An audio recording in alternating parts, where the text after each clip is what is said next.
এই মুহূর্তে যুক্ত হয়ে আছি ঠিক আমাদের সঙ্গে আমাদের সহকর্মী যুক্ত হয়ে আছে, বিশেষ করে এই জায়গাটিতে যেখানে আমরা এখন যুক্ত হয়ে আছি, অর্থাৎ আদালত প্রাঙ্গণে, সেখানে একটা ঐতিহাসিক রায় কার্যকর হয়ে গেল। তো সবকিছু মিলিয়ে একটা উৎসবমুখর পরিবেশ, পাশাপাশি রামিসার বাবা এসেছিলেন, তিনিও কিন্তু সন্তুষ্টি জানিয়েছেন। আসামি পক্ষের আইনজীবী ওখানে এসেছেন। সার্বিক অবস্থা বিবেচনা করে আপনি তো শুরু থেকে এখানে ছিলেন, কি করছেন আসলে এই পুরো রায়কে? এইটা আসলে আইনজীবীরা যদি বলছেন বা বিচারক যদি বলছেন, বিচারক স্পষ্ট করে বলেছেন যদি এই আসামিরা যে অপরাধ করেছে সেই অপরাধ অনুযায়ী যাতে তাদেরকে যদি যথাযথ শাস্তি নিশ্চিত করা না যায় বা দেওয়া না যায়, তাহলে আদালত ব্যর্থ হবে। উনি একবারে কোট আনকোট শব্দটি বলেছেন যে আদালত ব্যর্থ হবে, শব্দটা বলেছে। সুতরাং তাদের যে অপরাধ বা তাদের যে দোষ, সেই দোষ অনুযায়ী তাদেরকে শাস্তি বিধান করা হয়েছে। এবং আমরা শুনেছিলাম প্রায় 40 মিনিটের মতো আদালতে সংক্ষিপ্ত রায়টি পড়েছেন। প্রায় 148 পৃষ্ঠা, আমরা যতটুকু জেনেছি 148 পৃষ্ঠার রায় ছিল। সেই রায়ের সংক্ষিপ্ত সারসংক্ষেপ পড়েছেন এবং সেখানে তিনি এক বিন্দু ফাঁক রাখতে চাননি। অর্থাৎ যেখানে আসামির নিজের জবানবন্দি থেকে শুরু করে তদন্ত কর্মকর্তা তদন্ত, পাশাপাশি যে 16 জন সাক্ষী দিয়েছেন, বাদী কি বলেছেন, বাদী থেকে শুরু করে 16 নম্বর সাক্ষী ছিল আদালতের তদন্ত কর্মকর্তা, অর্থাৎ এই মামলার তদন্ত কর্মকর্তা। সেই তদন্ত কর্মকর্তা কি বলেছেন, 16 জনের সাক্ষীর প্রত্যেকটা পুঙ্খানুপুঙ্খ তিনি জেরা করেছেন এবং তিনি স্পষ্ট করে উল্লেখ করেছেন যে কে কোন সাক্ষীতে তারা কোন কোন বিষয়গুলোকে বলেছেন এবং বলেছেন 1 থেকে 9 নম্বর পর্যন্ত সাক্ষী যারা ছিল তারা সবাই একই বাক্যে বলেছেন যে আসামি সোহেল রানা তিনি নিজে ওই দিন ঘরের মধ্যে তিনি নিজেই রামিসাকে হত্যা করেছেন এবং হত্যার পূর্বে তিনি ধর্ষণ করেছেন, নৃশংসভাবে নির্যাতন করেছেন।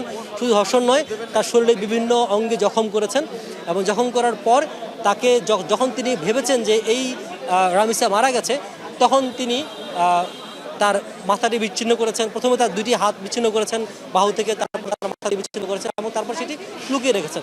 এবং আদালত বলেছেন যে তাকে তো এই অপরাধে সর্বোচ্চ শাস্তি দিতে হবে। এবং পাশাপাশি তাহলে স্বপ্না খাতুনকে এই মামলায় কীভাবে অভিযুক্ত করা হলো? স্বপ্না খাতুন, আদালত বলেছেন যে প্রত্যেকটা সাক্ষী, জেরা এবং রাষ্ট্রপক্ষের আইনজীবী থেকে শুরু করে আসামি পক্ষের আইনজীবী, প্রত্যেকের সাক্ষ্য জেরা থেকে একটি বিষয় স্পষ্ট হয়েছে যে স্বপ্না খাতুন নিজে আসামি মূল অভিযুক্ত যে সোহেল রানা তার স্বামীকে বাঁচানোর চেষ্টা করেছেন এবং এই হত্যাকাণ্ডে সহযোগিতা করেছেন। অর্থাৎ তিনি যখন হত্যাকাণ্ড ঘটিয়ে ফেলেছেন বা তাকে যখন মাথা এবং হাত বিচ্ছিন্ন করেছে, তখন তাকে বাসা থেকে বেরিয়ে যাওয়া অর্থাৎ পালিয়ে যেতে সহযোগিতা করেছেন। কীভাবে? জানালা গ্রিল কেটে।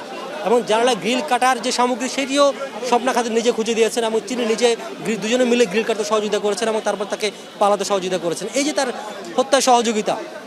এবং আদালত, উচ্চ আদালত একটি রায়ের রেফারেন্স করেছেন এবং একটি না বেশ কয়েকটি রায়ের তিনি রেফারেন্স টেনেছেন এবং বলেছেন সেখানে স্পষ্ট করে বলা আছে যে এই ধরনের হত্যাকাণ্ড বা ধর্ষণের ক্ষেত্রে যদি একজন সাক্ষীও থাকে তাহলেও এই মামলাটির রায় দেওয়া সম্ভব, তিনি সেটি বলেছেন। আমি একটু জানতে চাই, আপনি তো এজলাসে ছিলেন, আসামি পক্ষের আইনজীবীরাও সেখানে উপস্থিত ছিলেন, রায়ের পরে তাদের অনুভূতিটা আসলে তারা এজলাসের সামনে কীভাবে প্রকাশ করেছে? তারা আসলে বলেছেন, এবং আসামি পক্ষের আইনজীবী নিশ্চয়ই কিছুক্ষণ আগে আপনিও শুনেছেন, তিনি বলেছেন যে তিনি রাষ্ট্র কর্তৃক নিযুক্ত আইনজীবী ছিলেন, যেহেতু আসামি পক্ষে কোনো ধরনের আইনজীবী কেউ তার পক্ষে আদালতে লড়েননি, মামলা লড়েননি বা তিনিও কোনো আসামি কোনো আইনজীবী নিয়োগ দেননি, রাষ্ট্র নিয়োগ দিয়েছেন এবং বলছেন রাষ্ট্র নিয়োগ দিয়েছেন, তিনি যতটুকু সম্ভব আইনের মধ্যে থেকে, আইনের কাঠামোর মধ্যে থেকে তিনি জেরা করার সুযোগ পেয়েছেন এবং জেরা করেছেন। এবং এই যে রায়, আসামি সবচেয়ে বড় বিষয় এই মামলা সেটি হচ্ছে আসামি সোহেল রানা নিজে তার দোষ স্বীকার করে 164 দ্বারা জবানবন্দি দিয়েছেন এবং তিনি তার 164 দ্বারা জবানবন্দিতে কোথাও তিনি বলেননি যে অন্য কোনো পক্ষের ইন্ধন রয়েছে বা অন্য কোনো পক্ষ এই কাজটি ঘটেছে। তিনি নিজে কীভাবে হত্যা করেছেন, কীভাবে ধর্ষণ করেছেন, কীভাবে পালিয়ে গেছেন, পুরোটাই ডিটেলস বর্ণনা করেছে। সুতরাং আসামি পক্ষের আইনজীবী বলছেন যে এর ফলে মামলার যে রায়, সে রায়ে আইন শাসন প্রতিষ্ঠিত হয়েছে, তিনি কিন্তু উল্লেখ করেছেন। আপনাকে একটু সংশ্লিষ্ট করে আমরা একটু দর্শকদেরকে জানাতে চাই যে আসলে বিয়ন্ড দ্য রিজনেবল ডাউট নিয়ে আমরা কথা বলছিলাম। আপনি যখন এজলাসে ছিলেন তখন সাধারণ যে আইনজীবীরা ঘুরে বেরিয়েছেন তাদের সঙ্গে আমরা পুঙ্খানুপুঙ্খ আসলে এই মামলার পরবর্তী ধাপ কী হতে পারে একজন আইনজ্ঞ হিসেবে তাদের থেকে জানার আমরা চেষ্টা করেছি। তাদের ভেতরে দুটো শঙ্কার কথা আমরা স্পষ্টভাবে পেয়েছি। এক হচ্ছে এই মামলাটি যত দ্রুততর সময়ের মধ্যে ঐতিহাসিক একটি রায় হয়ে থাকলো, অন্যান্য যে মামলাগুলো আছে যেগুলো বছরের পর বছর ধরে পেন্ডিং হচ্ছে সেগুলো নিয়ে তারা শঙ্কা জানিয়েছেন।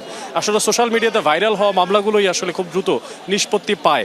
কিন্তু এই যে পরিস্থিতির যে বিচার বিশ্লেষণ ব্যাপারটা, যে বিচারকের স্বল্পতা থেকে শুরু করে নানাবিধ যে সমস্ত রাষ্ট্রীয় স্বল্পতার জায়গাগুলো, সংকটের জায়গাগুলো আছে, সেগুলো নিশ্চয়ই আপনি আপনার প্রত্যক্ষভাবে এই যে আজকে ঐতিহাসিক একটা বিচার বিভাগের যে রায় তার সাক্ষী হলেন আপনি নিজে একজন সাংবাদিক হিসেবে, তো সেই জায়গাগুলো থেকে অ্যানালিটিক্যাল পার্সপেক্টিভে আপনার কি মনে হয় যে শুধু কি সোশ্যাল মিডিয়ার, যেটা আইনজীবীরা বলছিলেন যে ভাইরাল যে মামলাগুলো আছে সেগুলোই খুব দ্রুত বিচারের দেখা পায়, নাকি আসলেই অন্যান্য মামলাগুলো দেখা পায় না? অনেক তার আগে যদি বলি যে আদালত কিন্তু শেষের দিকে একটি কথা বলেছেন, রায় দেওয়ার পরে একটি কথা বলেছেন যে জন আকাঙ্ক্ষা পূরণ হয়েছে। তার মানে হচ্ছে যেসব মামলাগুলোর ক্ষেত্রে জন আকাঙ্ক্ষা তৈরি হয়, জনরোষ তৈরি হয়, বা এই যে পাবলিক পারসেপশন যেটি বলেছে এটি তৈরি হয়, সেক্ষেত্রে মামলাগুলো খুব দ্রুত আসে। অর্থাৎ রাষ্ট্র যেখানে সরাসরি রাষ্ট্রের শীর্ষ কর্তা ব্যক্তি থেকে শুরু করে সবাই যখন সোচ্চার হন, সেই মামলাগুলো খুব দ্রুত অগ্রগতি হয়, সেটি আমরা বেশ কয়েকটি মামলা দেখেছি। এটি তথ্য বলা ভালো। কিছুক্ষণ আগে বাংলাদেশ সরকারের আইনমন্ত্রী তিনি বলেছেন যে বেশ কয়েকটি মামলা, যেমন শিশু রামিসা, মেজর অবসরপ্রাপ্ত সিনহা রাশেদ হত্যা মামলা, পাশাপাশি আসিয়া খাতুন হত্যা মামলা সহ যে 4-5টা মামলা রয়েছে, সেই মামলাটিতে উচ্চ আদালতে বিশেষ বেঞ্চ গঠন করে মামলাটি দ্রুত সময়ের মধ্যে নিশ্চিত করা হবে, অর্থাৎ মামলার রায় কার্যকর করাটা নিশ্চিত করা হবে।